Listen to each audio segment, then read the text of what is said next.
बात हो रही पाकिस्तान क्रिकेट टीम के हवाले से और जिस तरह की परफॉर्मेंस पाकिस्तान क्रिकेट टीम ने अगेंस्ट इंग्लैंड पहले टेस्ट मैच में दी है वो काबिल रश्क है जी। अफसोस ही कर सकते हैं इन पर और क्या ही करें। बहरहाल लॉर्ड्स टेस्ट 27 अगस्त से शुरू हो रहा है, यानी कि आज से गालिबन 2 दिन बाद इसका आगाज़ हो जाएगा। और लॉर्ड्स टेस्ट में उस मैदान से बड़ी उम्मीदें हमें कि शायद हम इस मैदान में अच्छी कारकर्दगी दिखाएंगे। पता नहीं क्यों इस सीरीज़ के स्टार्ट होने से पहले ये बात की जा रही थी कि 2 टेस्ट बाकी आ जाएंगे, लॉर्ड्स वाला हम जीत जाएंगे। मीनवाइल बाबर आजम पहला टेस्ट मैच नहीं खेल पाए, तो अली भाई अब बाबर आजम वापस आ रहे हैं लॉर्ड्स टेस्ट में, बीइंग कैप्टन वापस आएंगे और पोजीशन संभालेंगे। आप नहीं समझते बाबर पर अब बहुत ज़्यादा प्रेशर होगा? एक तरफ बदतरीन शिकस्त है, बाबर से उम्मीदें हैं, बैटिंग लाइन फ्लॉप हुई थी, सब लोग कह रहे हैं कि बाबर जो है वापस आएंगे, बाबर परफॉर्म करेंगे, तो एक एक्स्ट्रा प्रेशर है। एक तो कप्तानी का प्रेशर, एक इंग्लैंड का वैसे प्रेशर कंडीशंस का, दूसरा ये कि अब सारी की सारी उम्मीदें बाबर से हो गई। बड़ी अजीब सी बात है कि एक प्लेयर से उम्मीद लगाई जा रही है कि वो वापस आएंगे, हम जीतेंगे। और जबकि आपने खुद बड़ा अच्छा ये पॉइंट रेज किया कि इतने सारे अगर आप उस पे प्रेशर डाल देंगे तो वो कैसे परफॉर्म करेगा। एक तो उस पे कैप्टेंसी का प्रेशर है, दूसरा आपने उसको इंग्लिश बोलने के प्रेशर में फंसाया हुआ है, फिर आपने उसको कहा मीडिया से आपने दूर रहना है, मीडिया के करीब भी नहीं जाना, फिर आपने उसको कहा है कि अब आपने बैटिंग भी करनी है कि हमसे बैटिंग भी नहीं हो रही। तो मतलब वो बंदा क्या क्या करे। फिर हालत ये है कि हम, जैसे आपने बड़ा अच्छा कहा कि पता नहीं क्यों उम्मीद लगाई हुई है कि हम लॉर्ड्स टेस्ट जीतेंगे। भाई कैसे जीतेंगे? परफॉर्म करना पड़ेगा ना। बैटिंग जो है उसको बैटिंग करनी पड़ेगी, बॉलिंग जो है उसको बॉलिंग करनी पड़ेगी, वैसे ही तो नहीं जीत जाएंगे। अब हम ये सोचें कि यार हम इतने अरसा पहले लॉर्ड्स में जो टेस्ट चैंपियनशिप थी वो जीते थे या वहां नंबर 1 हो गए थे, हमने वहां पे पुशअप्स लगाए थे, तो वो एक लेगेसी लेके हम यहाँ पे बैठे रहे तो हम करें कुछ ना, रन भी ना बनाएं, विकेट्स भी ना लें और हम ये सोचें कि हम ये जीत जाएंगे। ऐसे तो नहीं होगा। जीतने के लिए आपको परफॉर्म करना पड़ेगा, बैटर्स को जिम्मेदारी लेनी पड़ेगी। जैसे आपने कहा कि जो हमारे प्लेयर्स हैं, जो हमारे हीरे हैं, जो मिडिल ऑर्डर है जिसमें सलमान अली आ गए हैं, वो ये बात करते हैं कि भाई हम तो क्योंकि इतनी जल्दी गए थे तो वहां पे तो हम जेलन ही नहीं हुए, हमें तो कम से कम कोई 1 महीना पहले आप भेजते तो हम वहां पे परफॉर्म कर लेते। वो साथ ये भी कहते हैं कि बड़ी अलार्मिंग सी बात है कि जो हमारी टीम है वो अभी डेवलपिंग फेज में। देखिए बड़ा अच्छा पॉइंट उन्होंने रेज किया है कि पिछले 5 साल से या हम डेवलपमेंट फेज में, हम अभी तक बिल्ड ही नहीं हो सके।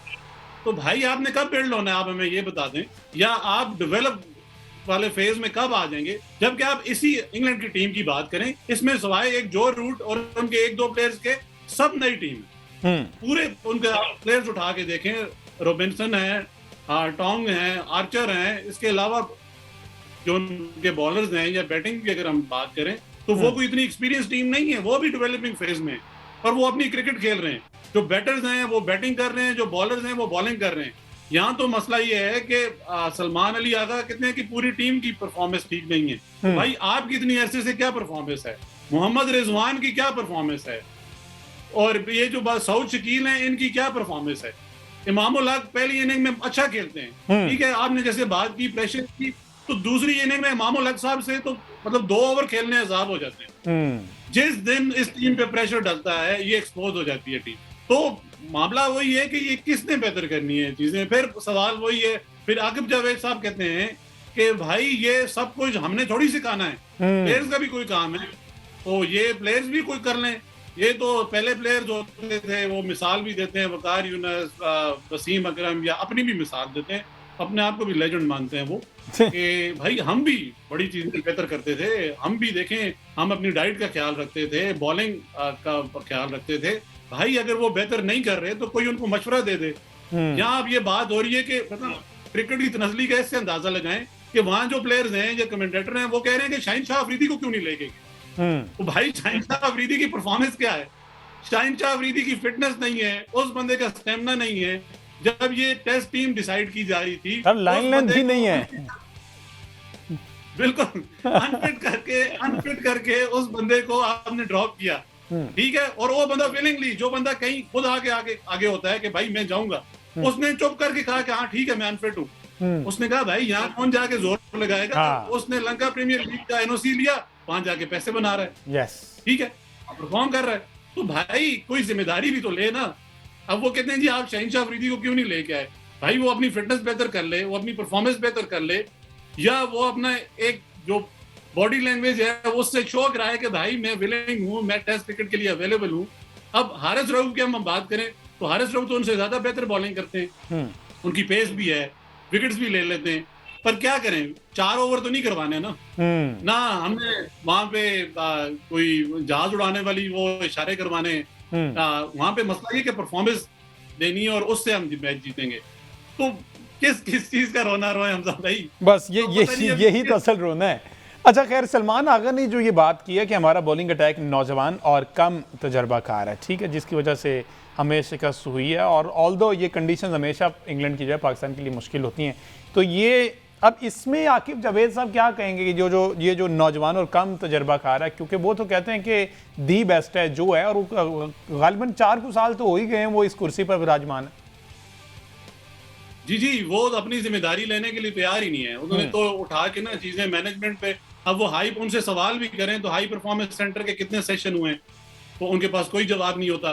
फिर जब उनसे सवाल होता है कि भाई आपके पास आपने बैकअप नहीं बनाया, वो कह रहे हैं बैकअप है ही नहीं।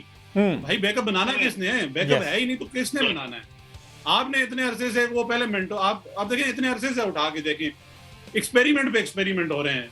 आप अगर हम देखिए ज्यादती क्या है कि हमने ओवरसीज जो कोच हायर किए थे, आपको याद होगा, गैरी क्रेस्टन थे, बहुत बड़ा नाम थे, किसी ने उसको मौका नहीं दिया कि यार आप देखें। इंडिया की अगर हम मिसाल देखें, जबकि ये गंभीर आए थे न्यूजीलैंड से, वो टेस्ट हार गए तो बहुत तनकीद हुई कि आप न्यूजीलैंड से टेस्ट हार गए, होम में हार गए, पर उन्होंने उसको चेंज नहीं किया। जबकि अगर ये पाकिस्तान में होते तो उसको चेंज कर देते कि भाई ये तो है ही नहीं। इसी तरह मामला फिर उसके बाद आए जेसन गिलिस्पी, उसके साथ आपने क्या किया। फिर मामला यही है कि आप एक प्लेयर को, या आप एक मैनेजमेंट जो ओवरसीज आती है, जो एक्सपीरियंस प्लेयर है, उसको आप मौका तो दें। आप उसको एक टेन्योर के लिए सेट करें, 3 साल हैं, 5 साल हैं, जितना भी है उसको मौका दें, उसके बाद उसको आप अकाउंटेबल बनाएं। यहाँ वही बात है जैसे हमने पहले भी बात की, सियासत सब बहुत अच्छी कर लेते हैं, बाहर बैठ के बहुत अच्छे मशवरे दे देते हैं, टीवी पे बैठा लें तो एक बंदा एक से एक ऐसे मशवरे देगा कि आप हैरान हो जाएंगे कि यार इनको कितना अच्छा पता है क्रिकेट। ठीक है, सवाल उठाएंगे तो ऐसे ऐसे सवाल उठाएंगे कि यार बंदा परेशान हो जाएगा, वाकई यार ये टेक्निकली कितने स्ट्रांग है। जबकि वहां पंखे लगाने की बात करें तो उन्होंने कहा विकेट ड्राई कर लो, उस एक मशवरे पे उनको ला के जी यहाँ पे सिलेक्शन कमेटी और डायरेक्टर हाई परफॉर्मेंस सेंटर बना दिया। जब उनको इस चीज में बैठा दिया तो उनसे जब हम सवाल करते हैं तो उनके पास कोई जवाब नहीं होता। जब कोई भी बंदा है, मतलब मैं आपको अब माजरत के साथ, आपके यहाँ पे एक पैनलिस्ट भी थे सलमान भट्ट साहब, वो बहुत अच्छी बातें करते थे और मैं उनको बहुत अच्छा स्मार्ट ब्रेन समझता हूँ। मैं कहता हूँ क्रिकेट में टेक्निकली वो जितने स्ट्रांग हैं या क्रिकेट पे जितना बेहतर सकते हैं, उनसे बेहतर कोई भी बात नहीं कर सकते। ठीक है, वहां होता क्या है, मोहसिन नकवी साहब अपनी वहां भी सियासत करते हैं, उनको उठा के वो ले जाते हैं, वहां पॉडकास्ट कराते हैं, जो सवाल वो टीवी पे पूछ रहे थे अब वो वहां बैठ के नहीं पूछते। तो हमारा तो ये भी गिला है ना कि जो बंदा टीवी पे बैठ के सवाल पूछ रहा होता है, जब वो वहां मैनेजमेंट में जाता है, पैसे मिलने शुरू हो जाते हैं, तो वही तो सवाल टीवी पे हो रहे होते हैं, वो सामने नहीं। चले ये सवाल जो है ना, ये सवाल आपका ये सवाल जो है वो मैं उन तक जरूर पहुंचाऊंगा और उनका जो भी जवाब होगा उसको हम इसी शो में डिस्कस करेंगे।